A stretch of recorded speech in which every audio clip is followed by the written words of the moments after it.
Hello guys, today we are going to make another video on how to make fufu. So now you're gonna put water on the stove, and when you're done you can turn on your stove and wait until the water is boiling.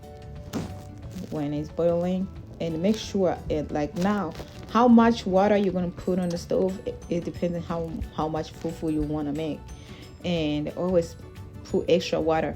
So when the water is boiling, you're going to take some water out for later use, because sometimes fufu, it gets so hard, and then you need to add the water to get to that softness that you need, to get that softness you want.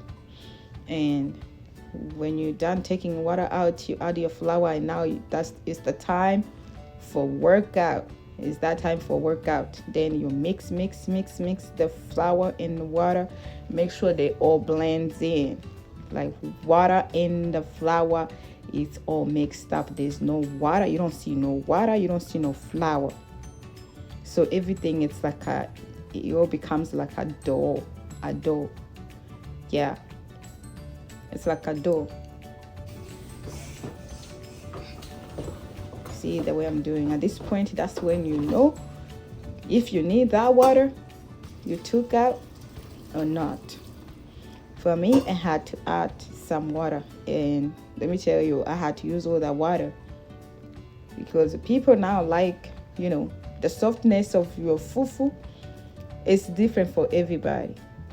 Like for me, I like it soft, so I had to use all the water. At the end of the day. I had to use all the water. Yeah, and if you want to make like one thing, like one fufu for one person, you can do 2 cups, like 3 cups. Put 3 cups of water and 1 cup of flour.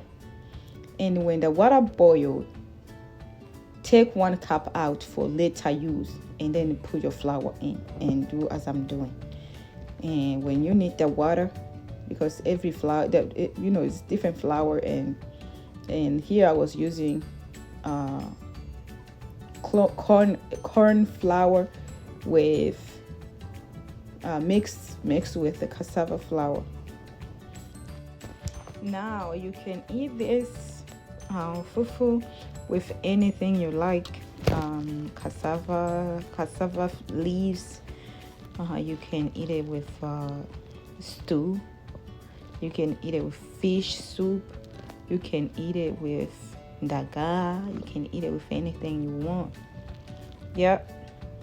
So now when you reach that softness and everything's blending together, you can serve it however you want it. Like for me, I mostly do like this. I do it like this. I'm used to this way. So, but some people, they put a whole thing on one plate, and then they cut into the pieces when it's all in one place, on one plate. But for me, I do it this way mostly. But sometimes if it's only for me, I don't got to do any of these. I just flip everything on one plate. There we have it. That's your fufu. Now you know how to make fufu. So I had this one with cassava leaves. It was good.